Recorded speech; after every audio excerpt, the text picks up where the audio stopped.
Hi everyone, have you ever felt completely lost when understanding credit, budgeting, or how interest works? Maybe you have seen friends applying for credit cards they could not afford or make financial choices that didn't make sense, but no one ever really taught us how to avoid these mistakes in first place. If that sounds familiar, you are not alone. Many young people are entering adulthood with one of the most essential life tools they need, the financial literacy. My name is Jose. And today I want to persuade you that the lack of financial education among young people is a serious issue. But it's a problem we can aim to solve with some realistic, everyday solutions that we can apply right now. So let's start by looking at the problem. In most schools across the United States, we are required to take years of math, history, science, but few of us are taught how to manage money. This includes budgeting, understanding taxes, building credit, or saving for the future. According to the National Financial Capability Study by the FINRA, Investor Education Foundation, nearly 76% of the Gen Z respondents say they wish they had been taught more about personal finance in school. This according to the FINRA 2022. So what happens when we don't learn these skills? We guess, we take chances, and sometimes we make costly mistakes. This same study found that nearly 43% of young adults are financially fragile, meaning that couldn't handle a 400 emergency without borrowing or selling something they own. This according to the FINRA 2022. Economists Lusardi and Mitchell from 2017 emphasized that the financial literacy significantly reduced the individual's availability to save, invest wisely, and avoid costly debt traps. Without this knowledge, young people are more vulnerable to long-term financial instability. Many students also take loans and credit without understanding how debt builds over time.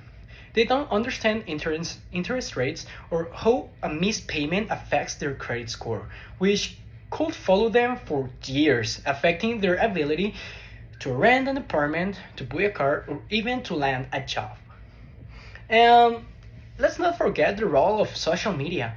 Platforms like TikTok or Instagram are full of influencers offering flashy advice. Some helpful, but much of exaggerated, misleading, or even dangerous. This adds more confusion to an already complicated topic. As you can see in this chart, many teens report not understanding basic concepts like taxes, credit scores, or compound interest. These are not just adult concerns, they are everyday tools that shape our financial stability. So, what can we do about it? We don't have to wait for the education system to fix everything. There are realistic solutions we can start implementing right now in our schools, our homes, or our daily lives. First, the personal finance education should start earlier and be more comprehensive.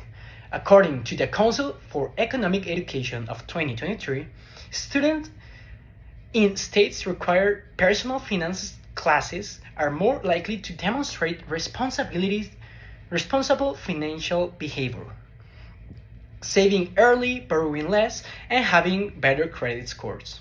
Urban et al. From 2018 also found that states with mandatory high school financial education policies saw improvement credit outcomes and reduced delinquency rates among young adults.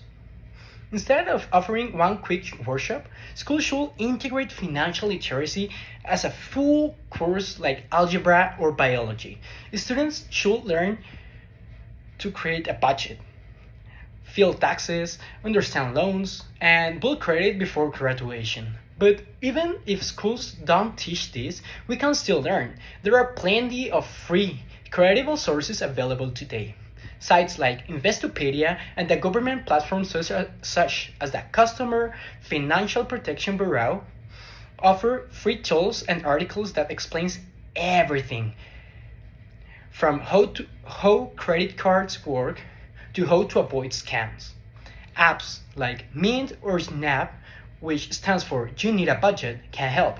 Track your spending and build good habits without needing a finance degree. This graph shows the lack of knowledge is one of the leading causes of financial instability among young adults, ranking even higher than job loss in some studies. That's a powerful reminder that education isn't just practical, it's essential. Another practical solution is peer education. Many high schools and colleges have clubs or community groups where students lead workshops to teach each other basic money skills. These peer-led programs work because the advice comes from someone in your shoes, someone relatable who speaks your language.